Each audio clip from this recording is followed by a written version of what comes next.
नमस्कार, the editors talk में आपका स्वागत है।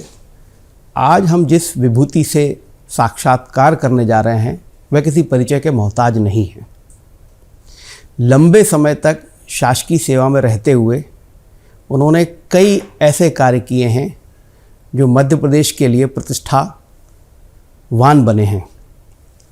फिर चाहे वो भोपाल का शौर्य स्मारक हो, आदिवासी संग्रहालय हो या मध्य प्रदेश का स्थापना दिवस जो कि बड़े धूमधाम से 1 नवंबर को मनाया जाता है। संस्कृति में से बहुत सारे काम उन्होंने किए और आज भी संस्कृति के लिए ही वो लगातार काम कर रहे हैं। जी हाँ, आप समझ गए होंगे। आज हम बात करेंगे मध्य प्रदेश के मुख्यमंत्री डॉक्टर मोहन यादव के संस्कृति सलाहकार श्याम तिवारी जी से। सर, ये बहुत सवाल उठाया जा रहा है कि जब से मुख्यमंत्री डॉक्टर मोहन यादव मुख्यमंत्री बने हैं, उज्जैन के रहने वाले, उज्जैन पर सरकार का बहुत ज़्यादा फोकस है। चाहे सांदीपनि आश्रम हो, चाहे मेडिसिटी हो, चाहे विस्तार करना हो, उज्जैन इंदौर को मिलाकर एक नया क्षेत्र बनाने का हो, क्या है इसकी वजह?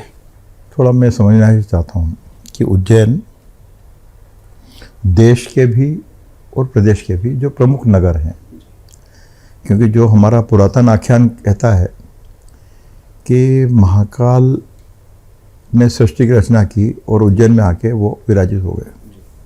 तो इसका मतलब ये हुआ कि आप दुनिया के सबसे पुराने शहरों में से आप हैं। जब से मध्य प्रदेश बना है तो क्या ये मध्य प्रदेश का अधिकार नहीं है कि उसका अपना विकास हो? क्यों ऐसा हुआ है कि लगातार पिछले तमाम वर्षों में, आज़ादी के पहले भी, पराधीनता के दौर में भी और बाद में भी, लगातार जो है उज्जैन एक गांव में रिड्यूस होता जा रहा था। तब तो किसी ने सवाल नहीं उठाया, और तब भी नहीं उठाया कि उज्जैन में सिमस यदि नहीं हो तो उज्जैन का विकास को कोई नाम लेवा नहीं था। तो हम उज्जैन के नागरिक होने के नाते जो मैं बात सोचता हूँ कि उज्जैन अपने विकास के लिए एक तरह से लंबे समय से कतार में खड़ा हुआ है।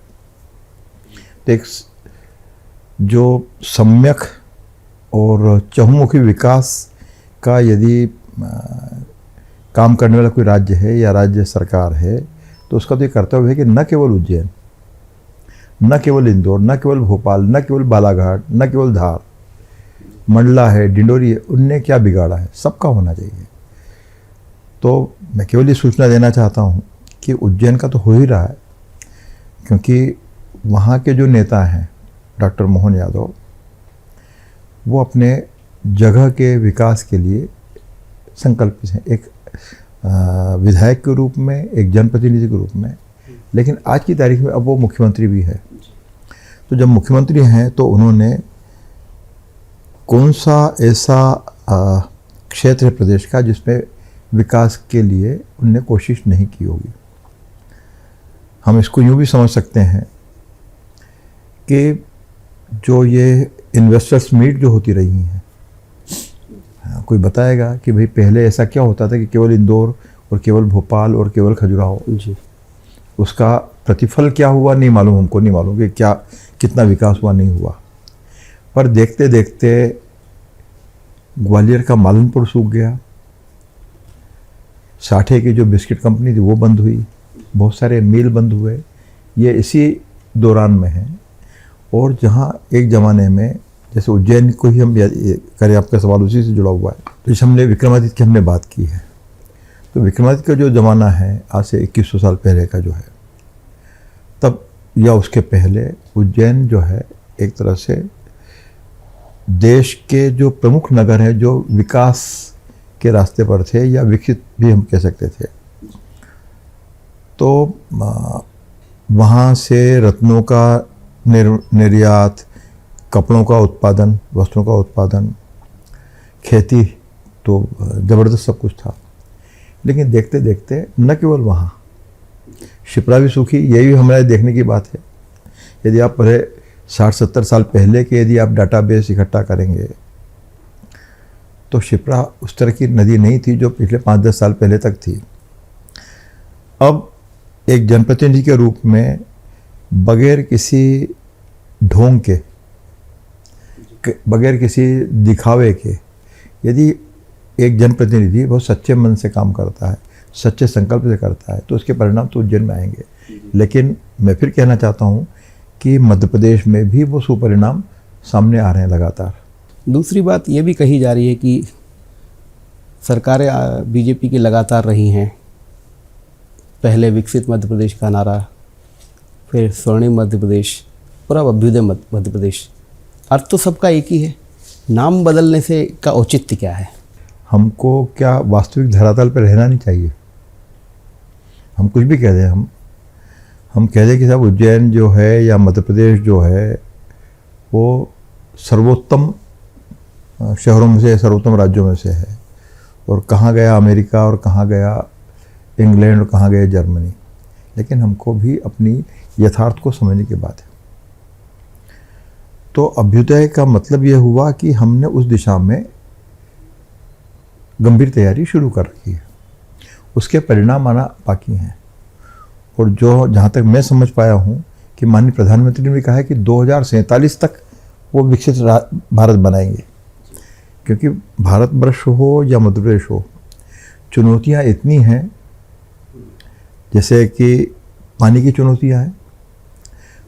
बहुत ज़्यादा समय गुजरा नहीं है जब गर्मी के दिनों में पीने के पानी को लेके अकूत समस्याएं रही हैं।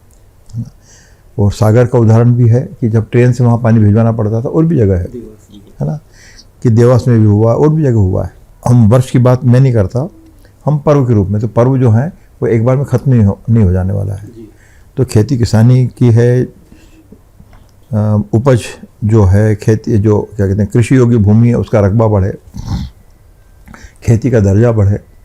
और इसीलिए जैसे कि गाय को लेकर भी जो माननीय मुख्यमंत्री ने चिंता की है, और इसीलिए अभी उसके परिणाम भी आए हैं सामने कि कहाँ हम दुग्ध उत्पादन में हम अग्रणी राज्य नहीं थे, बहुत अच्छी स्थिति में हम नहीं थे। हमने उसमें भी हमने कुछ किया है। और तो एक तरह से जो एक सर्वांगीण विकास के जो विचार हो सकता है, और जाहिर है कि सबके सब मिलके ही होगा। और इसको यूँ भी मैं देखना चाहूँगा कि पिछले 2 साल में जो मेरी जानकारी है, हम विकसित मध्य प्रदेश कह कैसे सकते हैं? हम जिस शहर में बैठ के बात कर रहे हैं, भोपाल की जो राजधानी है, 9 नदियों का ये एक तरह से स्रोत रहा है। एक नदी का नाम तो बताइए आप, सब सुखा डाली, हमें नहीं सुखाई है। तो ये विकसित मध्य प्रदेश ये है, या हम नदियों की चिंता कर रहे हैं, जल गंगा संवर्धन के बहाने से कर रहे हैं, खेती किसानी के रकबे को बढ़ाने की बात कर रहे हैं, या जो सारे 20-20, 25-25 साल से जो समझौते अनावश्यक रूप से पेंडिंग थे, केन बेतवा भी है, चंबल भी है, बहुत सारे समझौते हैं, जिसको लेकर प्रदेश में पानी की जो समस्या रही है वो दूर हो। और उसके साथ साथ पानी, पेयजल तो अपनी जगह है, पानी के कारण ही आपकी समृद्ध कृषि का संसार बनना है, उसके लिए भी चिंता करो। और ये अच्छी बात है कि जलगंगा संवर्धन की पहल 2 साल पहले हुई जब से ये मुख्यमंत्री बने हैं। और अब किसान कल्याण वर्ष के रूप में माननीय मुख्यमंत्री डॉक्टर मोहन यादव ने प्रदेश में तमाम छोटी छोटी जो विधानसभाएं हैं, चाहे वो बीजेपी के प्रतिनिधि हों या दूसरे प्रतिनिधि हों, उनके जैसे त्योंथर है, बहुत छोटी जगह है, वहाँ पर खेती किसानी का भी संसार बढ़े, रकबा बढ़े, उत्पादन बढ़े, और उसका एक तरह से लाभपूर्ण वो बने। इसके साथ साथ वहाँ पर यदि कोई इंडस्ट्री आ सकती है, कुछ आ सकता है, तो उसके लिए तो आप तमाम जगह यदि आप खुद ही सर्वे करेंगे कि कहाँ कहाँ क्या हुआ है, चाहे वो PM मित्रा पार्क के रूप में देखें, धार में देखें, तो ये सब अभी हमारे विकास की दिशा में सधे हुए और मजबूत कदम बढ़ना शुरू हुए। एक सवाल और निकल के आता आपकी बातचीत से कि अभ्युदय मध्य प्रदेश कहीं कहीं विरासत से भी जुड़ता है, और मध्य प्रदेश का खैर एक समृद्ध इतिहास भी है और विरासत से भरा पूरा हमारा मध्य प्रदेश है, लेकिन यहाँ के लोगों को अपनी ही विरासत के बारे में अनजान थे और उससे महत्वपूर्ण है कि अपनी ही विरासत पर वो विश्वास भी नहीं करते थे। इसके लिए कौन दोषी? क्योंकि आप विरासत से विकास का भी एक संकल्प लेकर चल रहे हैं। देखिए, दोषी यदि हम उसमें समझने की कोशिश करें तो पिछले 1000 साल कम से कम हिंदुस्तान ने हमलों को झेलने और उसे परेशान होने के साल हमारे रहे हैं।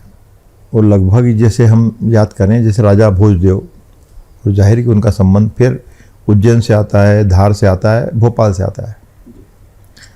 तो वो ऐसे राज प्रमुख रहे हैं दुनिया में, मेरा ख्याल है कि उनसे ज़्यादा पढ़ा लिखा राज प्रमुख कोई आज तक हुआ नहीं है। तो एक तो ये हमें फ़ख्र है कि कम से कम भोपाल उन्होंने बसाया और हम उसमें सांस ले रहे हैं। लेकिन उसके बाद चाहे राजा भोज हों, चाहे वो विक्रमादित्य हों, चाहे वो हमारी ऋषि परंपरा हो, सनातन परंपरा हो, धार्मिक परंपरा हो, तो इसके बारे में बाकायदा षड्यंत्रपूर्वक एक तो ये कि वो सारे टेक्स्ट से गायब हो जाए, आपके पठन पाठन से गायब हो जाए, और पराधीनता के दौर में जो सबसे बड़ा पश्चिम ने जो हम पर जो एक तरह से जो अत्याचार किया है, माने दमन किया है, वो मनुष्यों का नहीं है। वो तो ठीक है कि आपने हमला किया, हम स्वाधीनता का चुनौती स्वीकार करते हुए बहुत से लोगों को सेक्रीफाइस हुआ, तकलीफ उठाई, जेल गए।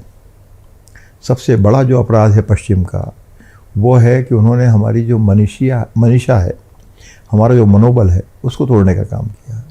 इसीलिए आप देखेंगे कि हमारे अपने घरों में रामचरितमानस हो, गीता जी मिल जाएंगी शायद, और गीता जी तो अब जाके मिलने लगी, वरना ये होता था कि जैसे चूँकि सबसे सस्ती किताब के रूप में मिल जाती है, गीता प्रेस गौरव ने किया है, तो उसका भी जो गुटका संस्करण है वो लोग 13वीं में या इस तरह के जो है उसमें करते हैं, वो आ जाएगी, वो कोई पलट के देखता नहीं है। जो हमारी जो ज्ञान परंपरा, तो ज्ञान परंपरा को हम कैसे पहचानेंगे?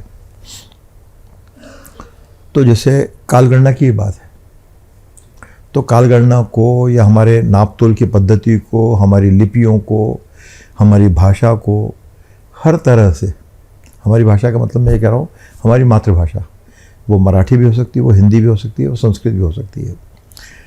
तो सारा जो नॉलेज सिस्टम जो है, जैसे इंग्लैंड की जो लाइब्रेरी है, और उन्होंने जो ब्रिटेन ने और इंग्लैंड ने दुनिया भर के समाजों पर जो डाका डाला, खास करके उनकी ज्ञान संपदा पर, तो उनके जो संग्रहालय हैं, यदि आप उसको माइनस कर दें तो इंग्लैंड में कुछ बचना नहीं है, लंदन में कुछ बचना नहीं है। तो लेकिन हमने जो हमारा जो गुनाह है, हमारे पूर्वज हैं, जो भी हों, हम भी हैं शामिल, हमने उसको लेकर आवाज़ उठाने की या उस दिशा में जाने की कोशिश भी नहीं की। हमने सारे रास्ते बंद कर दिए।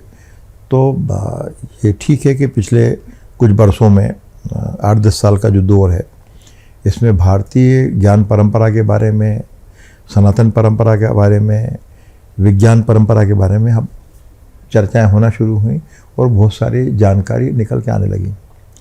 और वरना ये था कि बहुत ज़्यादा समय नहीं हुआ है, 8-10 साल भी नहीं हुए हैं, कि हमारे जितने जैसे रामायण है, महाभारत है, और भी जो प्रमाण हैं, उसको लगातार उन्होंने अविश्वसनीय बनाया कि साहब कोई काय के रामायण, काय के महाभारत, श्री कृष्ण हुए ही नहीं। और अभी भी ये प्रचार और दुष्प्रचार चलता है कि श्री कृष्ण नाम का तो कोई शख्स हुआ ही नहीं था, तो वो अलग अलग नाम से वो कर देते हैं, सब ये था। तो हम नहीं हुए थे ना, और जो हुए हैं, जो उनके गुण हैं, तो उसको खारिज करने का बाकायदा एक सतत अंग्रेज चले गए। हम पर किसी विदेशी का कब्जा नहीं है, लेकिन उनकी जो मानसिकता है उसको घर करके उसके हिसाब से जो हम भारत विखंडन के लिए लगातार अभी भी दुष्प्रयास चल रहे हैं, ये मैं कहना चाहता हूँ। हम आधुनिक समय में जी रहे हैं, आप वैदिक घड़ी लगा रहे हैं, कितना चुनौतीपूर्ण हुआ कि घंटे को मुहूर्त बोल के आप समाज बोले, इतना मुहूर्त, इतना काष्ठ, क्या ये संभव हो पाएगा या घड़ी सिर्फ एक प्रतीकात्मक जो है हमारी वस्तु रहेगी? क्या सोच क्या है इस पर? हमने ये जानने की कोशिश भी, लेकिन नासा ने तो अब जाके किया है कि सेकंड के 2-2, 3-3 हज़ारवें हिस्से तक हमने काम किया हुआ है। जिस परमाणु की वो बात करते हैं, तो वैशेषिक दर्शन के रूप में आज से हजारों साल पहले हमारे यहाँ वो काम हो चुका है। और अब जो जानकारी मिलती है कि बहुत सारे जो विद्वान हैं पश्चिम के, चाहे वो न्यूटन हो या और जो सारे लोग हैं, कोपरनिकस हो, उन्होंने भारतीय ग्रंथों का उसका उपयोग करते हुए, सदुपयोग करते हुए और अपने नाम से प्रचारित भी किया है। आज वो सारे डाटाबेस मिल रहे हैं कि जैसे परमाणु विज्ञान के बारे में कब जाके काम हुआ है, वो ज़्यादा समय नहीं है। हम मान के चलें कि भाई आइंस्टाइन कितने साल पुराने हैं, वो ज़्यादा समय नहीं गुजरा है जब उनके देहांत हुआ है, और बहुत ज़्यादा समय नहीं गुजरा है कि अमेरिका ने, आइजनहावर ने उसका परमाणु बम बना के जापान को नष्ट करने की कोशिश की। उनको 2 मिनट लगा सोचने में कि आबादी भी नष्ट होगी, प्रकृति भी नष्ट होगी, ज्ञान परंपरा भी जापान की जो है नष्ट होगी। आज भी हम उसी तरह के खतरे में फंसे हुए हैं। तो मुझे लगता है कि एक इस अर्थ में भी, विश्व शांति के अर्थ में भी और विश्व के विकास के अर्थ में भी, क्योंकि आज भी जो दुनिया में एक तरह से अत्यंत विकसित और समृद्ध राज्य भी हैं, देश भी हैं, और वही अपनी ताकत के भरोसे, वही अपने परमाणु हथियारों के भरोसे से विनाश का डर दिखाकर किसी को भी आप विकास भी नहीं करेंगे। आप अपने, जैसे एक ज़माना था जब हम पराधीन थे तो बहुत सारी खेती की किसानी बंद हो गई। नील की खेती करो जिसके कारण उपज और ख़त्म हो जाएगी। ढाका के मलमल की हम बात सुनते थे, उन्हें अब बंद करो। जैसे होता है ना कि ताजमहल बन गया है तो मजदूरों के हाथों ने कटवा दिए। तो लगभग यह था कि यहाँ से जैसे इवन जंगलों को बर्बाद करने का जो खेल शुरू हुआ, कि जैसे कमर्शियल इमारती लकड़ियों के लिए, क्योंकि हिंदुस्तान में एक ईश्वर की बड़ी कृपा है कि हम बहुत ही समृद्ध, हमारे पास वन क्षेत्र, धरा है और प्राकृतिक संसाधन है, तो उन्हें सागौन के पेड़ उगाएंगे। सागौन के पेड़ उगाए, इमारती लकड़ी है, और जिसके कारण इंग्लैंड में मकान बनना है ठंड के कारण, तो उनने अपने उपयोग के लिए सारा किया। लेकिन जंगल पर जो आश्रित जो समाज है, चाहे वो मनुष्य हों, चाहे वो जीव जंतु हों, पशु पक्षी हों, तो इमारती लकड़ी से आपको कितना भोजन मिल जाएगा। जैसे आज ही कहीं खबर देख रहा था मैं, आज या कल में, कि जो चिड़िया हैं और पक्षी हैं उनके आकार प्रकार अब छोटे हो रहे हैं। या जिस तरह का जो टेक्नोलॉजिकल जो डेवलपमेंट हुआ है, तो तार पर केवल चमगादड़ ही लटके मिलते हैं। पहले बेचारे चिड़ियों का, परिंदों के जो घर हैं वो लगातार ख़त्म हुए, पेड़ ख़त्म हो गए। तो ये एक तरह से भारत के विखंडन का बहुत ही सोचा विचारा काम है। और मेरा बस चले, अभी टेपा सम्मेलन आने वाला है, 1 अप्रैल को होगा। तो जिसने भारत विखंडन के लिए इतना अच्छा डिज़ाइन किया है दुश्मन के रूप में, दुश्मन भी ऐसा किसी को न मिले जैसे कि अंग्रेज थे, उनको टेपा सम्मान देना चाहिए। जी, बात फिर से उज्जैन की करूँगा मैं कि विक्रमादित्य महोत्सव चल रहा है, विक्रम महोत्सव 2026। एक तो 139 दिन की सबसे बड़ी अवधि का, इसका संदेश क्या है, और दूसरा इतने बड़े आयोजन कैसे कर लिए जाते हैं आपके द्वारा? ये 2 चीज़ें सर, कैसे कर लिया जाता है उसका जवाब मैं पहले दूंगा कि एक होते हैं डॉक्टर मोहन यादव, तो वो मुख्यमंत्री तो आज हैं, तो शोधपीठ बनाने का संकल्प उनका था। विक्रमादित्य पर केंद्रित नाटक का सिलसिला उन्होंने शुरू किया जब लगभग 20 साल पहले, और शोधपीठ में वो मुझे लेके भी गए। ये अलग बात है कि शोधपीठ में आज भी जो कर्मियों मानव संसाधन की संरचना नहीं है। अभी भी वो डायरेक्टर हैं, डायरेक्टर को मिल जाता है, लोग नहीं हैं। तभी कुछ दिन पहले ही हम लोग साथ में थे, तो मैं कुछ टेंशन में था कि भाई 19 मार्च को नदी पर बड़ा आयोजन होना है, और पिछले साल ही करीबन 70-80 हज़ार लोग नदी पर थे, उसके पहले 50-60 हज़ार लोग थे। तो मैं इस बार संख्या बढ़ेगी, तो मैं कुछ गतिविधियों को नियंत्रित करने का विचार था कि भाई हम ऐसा करें वैसा करें। तो उन्हें हंस के कहा, मतलब वो मेरे लिए इम्पोर्टेंट है, व्यक्तिगत भी है, कि वैसे आपको कभी 20 साल में कभी परेशान होने दिया है आयोजन के संदर्भ में?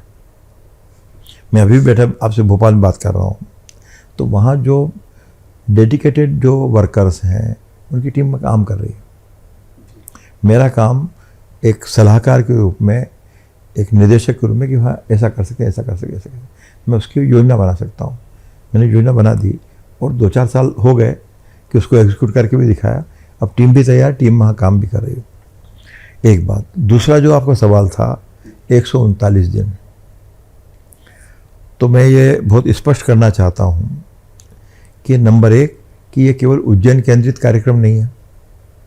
नंबर 2 केवल ये नृत्य संगीत का कार्यक्रम नहीं है, जो कहना विशुद्ध सांस्कृतिक ये सब नाटक हो गया, फलाना हो गया। 139 दिन में हम रोज़ उसका तेवर बदल रहे हैं, रोज़ उसका फॉर्मेट बदल रहे हैं। तो मुझे नहीं मालूम कि दुनिया में ऐसा कोई उत्सव है, लंबी अवधि का तो अपनी जगह है, कि आपका फॉर्मेट ही बदल जाए। जैसे आपके महाकुंभ होता है या सिमोत्सव होता है, उसकी तो एक ही थीम है ना, कि आध्यात्मिक ऊर्जा को हमको फिर से रिगेन करना है, प्रवचन सुनना है, फलाना करना है।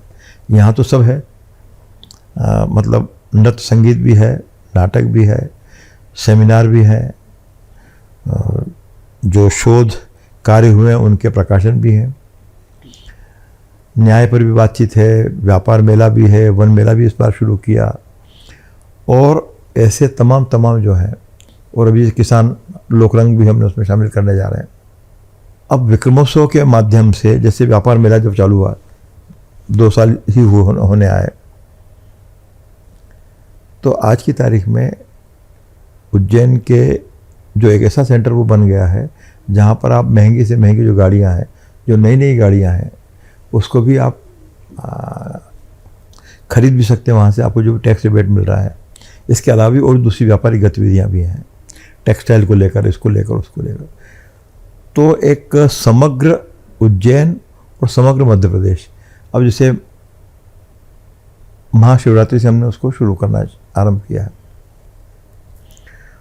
तो महाशिवरात्रि का मतलब यह है कि पूरे मध्य प्रदेश में हम पंचायत स्तर हो, ग्रामीण स्तर हो, नगरी हो, जिला हो, संभाग हो, राजधानी हो, सब जगह कर रहे हैं। तो राज्य का जो काम है कि भाई जो सोसाइटी में, समाज में जो गतिविधियां हो रही हैं, उसको एक सहायक के रूप में, एक समर्थक और संरक्षक के रूप में हम उसको साथ दें, हम कर रहे हैं। ठीक ऐसे ही विक्रम उत्सव की बात है, तो भी एक दिन का हमने पूरे प्रदेश के सारे जिलों में हमने करना शुरू किया है। और उसमें भी विक्रम संवत, क्योंकि ये भी 2000 साल पहले, 2100 साल पहले जब ये चालू हुआ, अभी 19 मार्च को जो वर्ष प्रतिपदा के दिन 2083वां वर्ष चालू हो जाएगा। तो उसको फिर से समाज में सुपरिचित कराने के लिए, और इसको यूँ भी आप ध्यान दें कि न केवल हम विक्रम पंचांग भी छापते हैं, राज्य सरकार ने भी उसको अंगीकार किया है विक्रम संवत को, और प्रदेश के जो बहुत सारे प्रमुख अखबार हैं उनको भी देखें, सब अब विक्रम संवत का भी उपयोग कर रहे हैं। तो बात में जो कहना चाहता हूँ कि चाहे वो वैदिक घड़ी की बात हो, सनातन परंपरा की बात हो, भारतीय ज्ञान परंपरा की बात हो, ये सब के सब जो हैं, हम इसको समाज से सुपरिचित कराने के लिए जितनी हमारी शक्ति है उससे बढ़ के काम करेंगे।